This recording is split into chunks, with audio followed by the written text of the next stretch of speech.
Hey, everybody, welcome to the Sally Allen podcast. I'm so glad you're here today. Thank you so much for listening and for watching. We appreciate you. As you know, this podcast is a platform where we have people share their stories of resilience. And today I have a great story for you. It's from a friend. I just met her, but I think we're going to be BFFs for life. I just met her at a couple of networking events, and my friend Camilla Dorand. Now, this woman is an expert in reinventing herself. She started her career as a lawyer with a master's in legal studies in Brazil. We're going to want to know how you came from Brazil to here. But after pursuing law for 6 years, she decided to quit and become a media personality and a national reference for image consulting and lifestyle coaching, also in Brazil. She has published a couple of books under her stage name Mila Matthias. Did I say Mila that? Matthias. Mia Matthias. And after 6 months of having gone through thyroid cancer, another resilient story, she met her husband and moved to the U.S. Now, she moved to America, and if it wasn't enough, she got one master's degree. I'm an overachiever. what can I Overachiever. say? Got another master's in mental health counseling, became a licensed clinical profession, and that was in Nevada, and she's also a certified hypnotherapist. And if that wasn't enough, I'm loving this. She's now studying for her PhD. What an accomplished woman you are. I'm so honored to have you on my podcast. But that's not all. Hang on. 18 months ago, she took over an upscale community magazine, Red Rock City Lifestyle. Yes.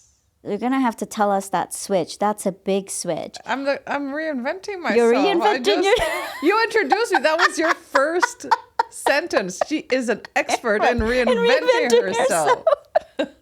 And she does that really well. Wait, we're not done yet. We're not. I gotta talk about this. She's also an author of Back to Me: Changing How I Feel About My Mother, My Body, and Men. It's gonna be interesting. I have to read that. And is working on a book called Becoming the Woman I Am Meant to Be. She's also published a few books in Brazil. I don't know where you have time. Wait a minute. I don't have kids, Sally. That's how I have time. I don't have kids. But if that wasn't enough, she's the creator of and host of say the word, Ayurvedic retreat held in Brazil twice a year. It's a spiritual journey, right? And I love this. I love animals too. She loves animals, people, and travel. I'm curious, what is the Ayurvedic retreat? So Ayurveda is millennial science, if you may, but tradition that comes from the yogis. Oh, wow. So it's a preventative, holistic wellness approach to your health. And you identify your biotype, which is called dosha. You can be one of three or a combination of one or two. So it's your personality. If you're more of a, up in the air, heads in the clouds, or if you're more grounded, if you're more go-getter. Like you. Yes, That's you. yes. So it's all about aligning what you eat to help you be healthy in every sense of the way. How many hours of sleep you need a day, taking care of your mind, body, and soul. So that's what Ayurveda is preventing diseases. Wow. Through nutrition and lifestyle. Okay, so if I was to go to the retreat, it's a week or 2 weeks? What does that look like? It's a week. So before you go, there's a whole preparation. I work with Ayurvedic therapists, and the retreat is in a secluded place down in Brazil. So before you go, we have you go through an interview with one of our Ayurvedic therapists, and they do a health, mind, body, soul questionnaire. They want to know everything. Then they make suggestions you should eat this, you should eat that, you should stop this medication, and so on and so forth. So 2 weeks before you go, we ask you to start cleansing your body from processed food, meats, coffee, even sex. You have to be really cleansed. And when you get there, there are 3 days of energy work, group hypnotherapy, individual hypnotherapy, yoga, meditation. And then we fly shamans from the Amazon. Ooh, Ooh. yeah. We fly shamans from, Yeah. we work with a few tribes. So we fly shamans from the Amazon, and they conduct shamanic ceremonies, and they deliver the plant medicine. So it's ayahuasca, rapé, which is snuff, sananga, and kambo, which is toad venom. All of that to really help you clear out a lot of baggage that you've been carrying for a while. So the transformations that we see during the retreat are so deep because people leave a lot behind. They release a lot of anger, trauma. We've had depression and all that. We've had veterans go there, people with severe childhood traumas, just people that were having a hard time forgiving their parents, for example. And just very angry people leaving all that behind and coming renewed and getting in touch with their real selves, letting their shadows come out and confronting their shadows. So that's what the retreat is. And then after that, this week of a full-blown experience, you come back to the States or wherever country you're from, Yeah. feeling renewed and reconnected. So your life, as I was reading your bio, I'm thinking it's a wide spectrum of different things, including spirituality, education, and then getting into media. It's just a wide spectrum of what you do. So Yeah. where did your journey start? I think my journey started when I was 10 years old. Because my father, we were living in Lagos, Nigeria, and my father got arrested. I was 10. And so my mother shipped my brothers and I back to Brazil overnight. And we went to live with my grandmother. And she stayed in Africa to try to help my father get out of prison. And he was in prison for political reasons. People wanted him to bribe them for information and etc. So he didn't. He went to prison. He was in a prison for like 9 months. And so after 6 months of trying to get my dad out, she had to go back because, I was 10, my brothers were 8 and 6, so we needed her. And she started drinking that time. And she was already physically abusive, but that's how Latinos are, right? They educate with the flip-flop. But in my case was with belts, and it was very traumatic. So I had to grow up super fast, right? And watching my mom turn into this alcoholic, I felt that I needed to take care of my brothers.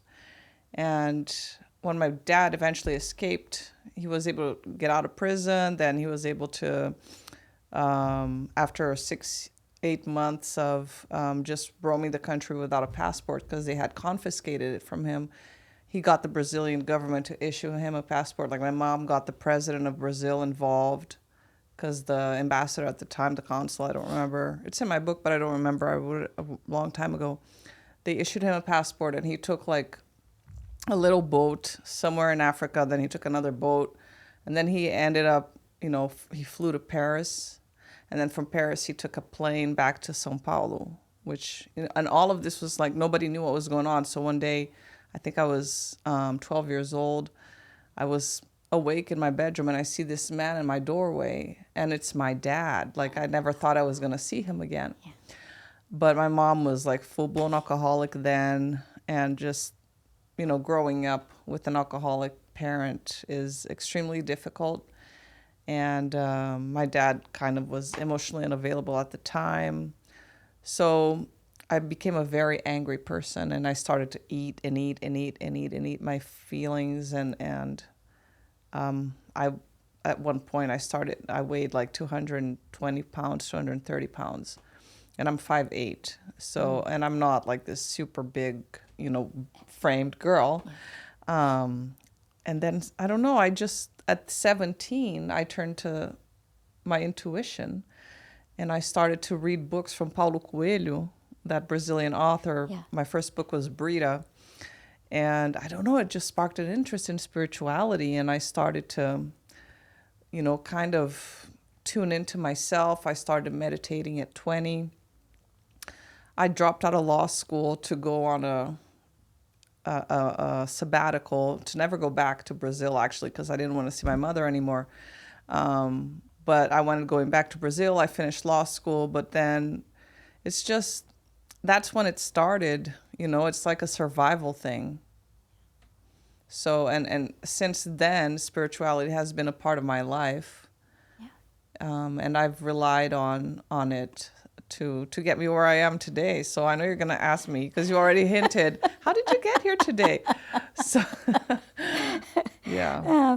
But It's a lot of information, Sally. Yeah. But I love hearing this about you, because when we were at the other networking event, I didn't get to hear this part of your story. Yeah. And this is what I love, hearing, how did it start? And it's while it seems like a rough beginning, it was also a beautiful beginning for you, right? Because I think what I'm hearing you say is staying in tune with yourself kept you grounded. But it took me a long time to really be in tune with who I was, because of all I was so angry growing up. I was so angry at the world, at myself, at my mother, even at my dad. I was so angry at everybody that it took a guy, because my mom, she would always say, oh, nobody's ever going to love you unless you're thin, because in her mind, she was motivating me to lose weight. But that had the opposite effect. I'm like, feed this shit. I'm not going to lose weight. I don't want anybody.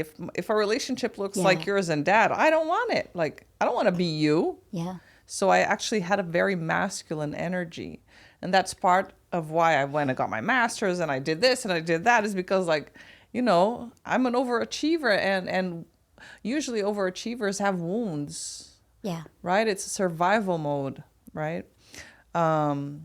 So it wasn't until this guy that I met, so I donated my eggs to my boss, at the time, because she couldn't have kids, and in vitro was her last option before adoption. Ooh, it rhymes.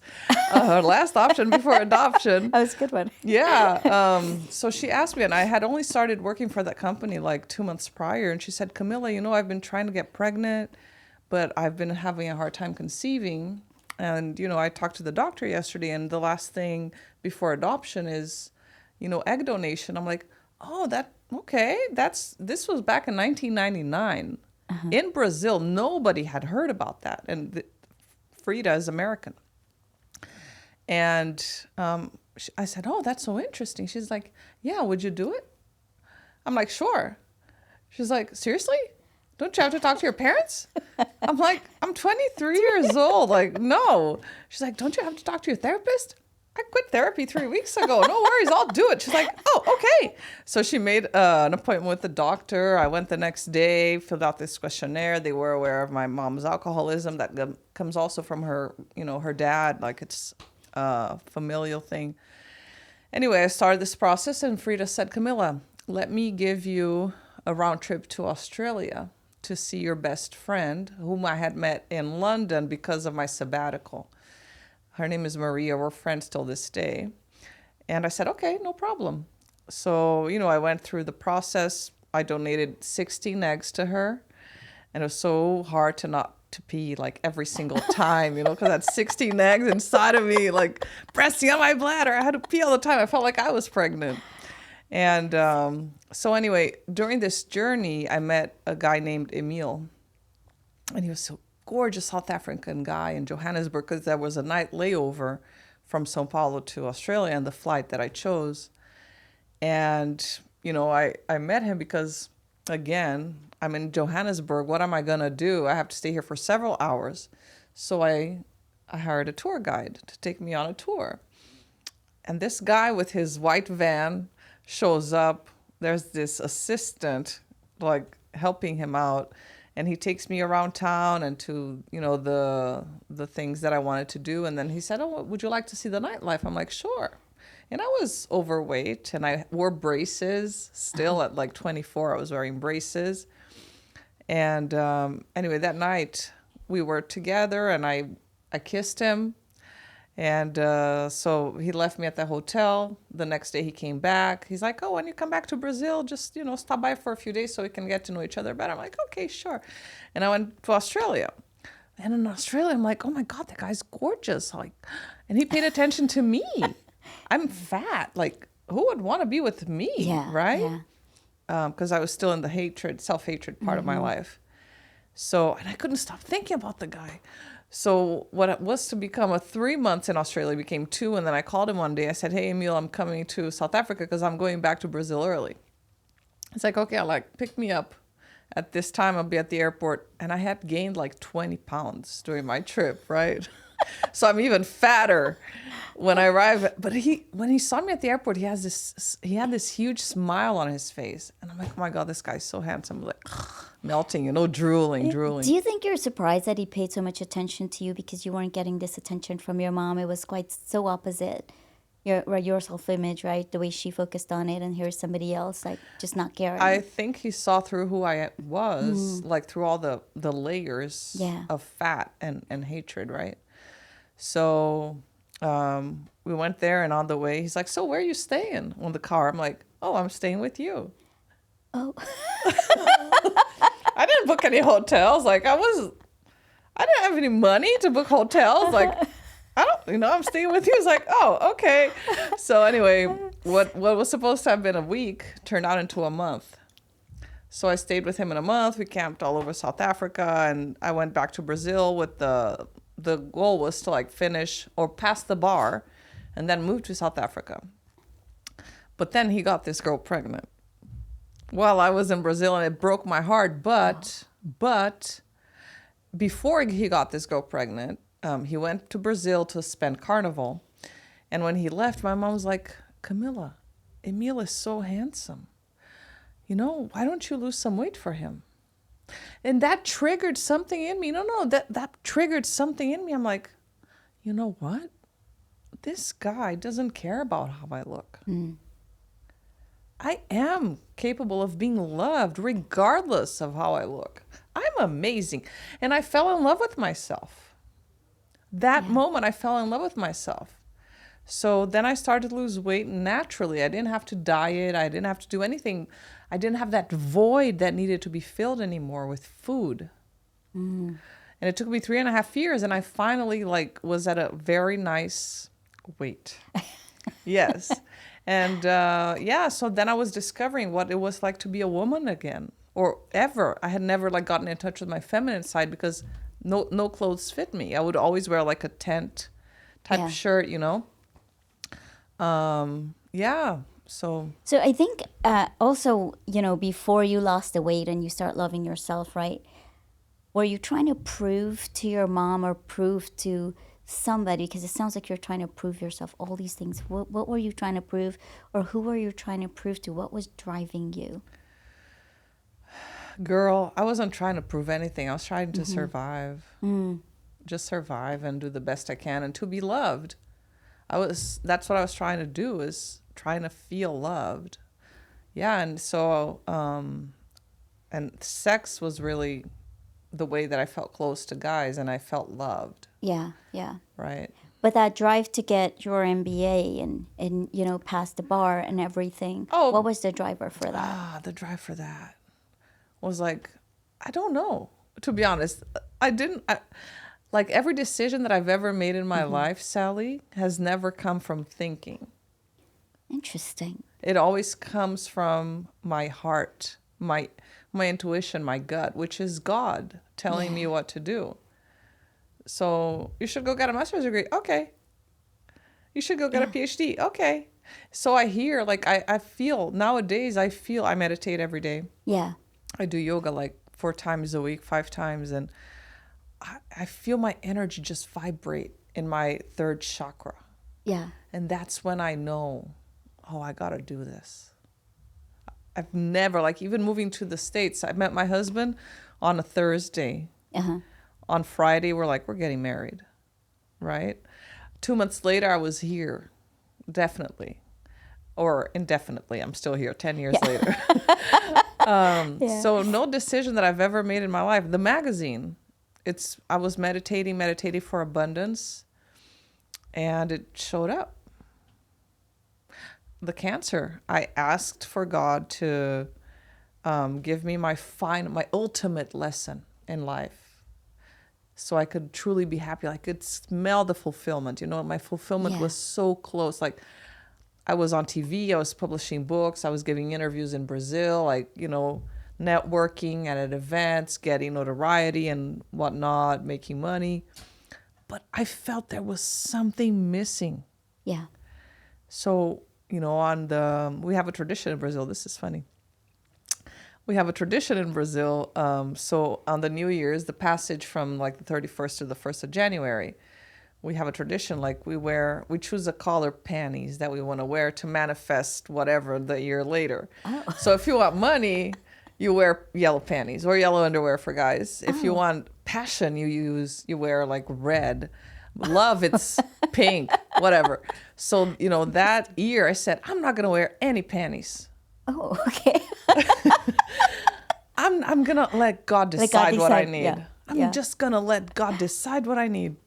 And I had traveled so much that year, like doing workshops and presentations and shooting for TV shows, like all over the country. I was like, I'm not going to travel during the holidays. I'm just going to stay with my dog.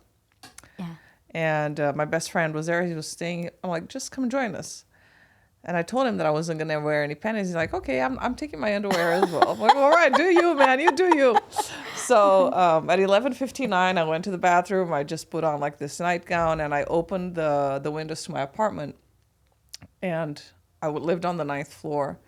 And I looked up to the sky and I said, God, give me what I need. Yeah.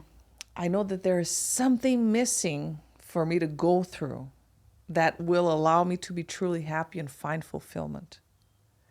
I know there's something. And so 3 months later, I got diagnosed with thyroid cancer. So what was the lesson in that? What fulfillment did you come out from the thyroid, the whole cancer? So the thyroid cancer was actually a gift, right? Because my mom, she died in 2008, September 2008, and I was so relieved that she had died. Because I'm like, she was a zombie. Like, she stopped drinking, but she turned to pills. So she would walk like a zombie, on this earth, and it really hurt me. And I was so tired of that. I was tired of seeing that woman that could have been everything that she ever wanted to be, but hanging on to the past and with this addiction. And I know addiction is a disease, right? And now, having been through my master's and my PhD in mental health, I understand that even better than I had ever understood. And at the time, I didn't know. I didn't know. So when she died, it was a relief, and I didn't feel anything when she died. It was only 2 years later that I started feeling the grief. And it was through my coaching course, my life coaching course, that I really started to go on the path of forgiving myself and her for everything, for our relationship, the way she treated me, the way we were, the way I treated her, the way I treated myself, right? And so at the end, so this course and this forgiveness was in 2011. So this ask was December 31st of 2011. So it was just the end of that journey, right? And so and the spiritual meaning that this thyroid cancer has for me is that it allowed me to get rid of all that resentment, that anger, that hatred that I held on for so long because I swallowed so much. So taking that out allowed me to have my voice for the first time in my life, unapologetically. Yeah. So it seems like what happens to us mentally, right? The mental agony and the mental whatever we go through, it does manifest physically in our bodies. Oh, girl, I totally believe that. Yeah. We are connected, mind, body, and soul. We are one. Yeah. They're not separated. And you literally had to remove your thyroid really helped you. Yeah. to move forward from all Yeah. the bitterness and the anger. Yeah. So no, actually, I was already walking away from the bitterness and the anger, and I was left with a lot of sadness and forgiveness and love at the same time. It was all very confusing. It was all, this whole journey was very confusing to me. But all of that is part of what led me to the States. So the day I got diagnosed, formally diagnosed with the cancer, I laid on my bed. My dog was next to me. And I say, God, if now is my time to go, I'm ready. I've lost all this weight. I've reinvented myself. I've forgiven myself, my mother. Like, I'm good. Take me. I've traveled the world, blah, blah, blah. But if you want me to stay on this earth, make me an instrument of your will.